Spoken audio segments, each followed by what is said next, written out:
In front of me is Samsung Galaxy Z Flip 8 and today I would like to show you how you can select and delete multiple photos at once.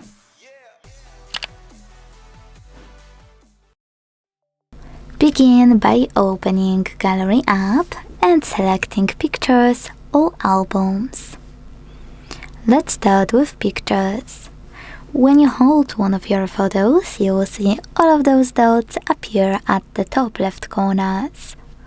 Now, you can click on this one at the top left corner to pick all of your photos at once, or select those at the top left corners of chosen sections, in this case today and yesterday, to pick only those.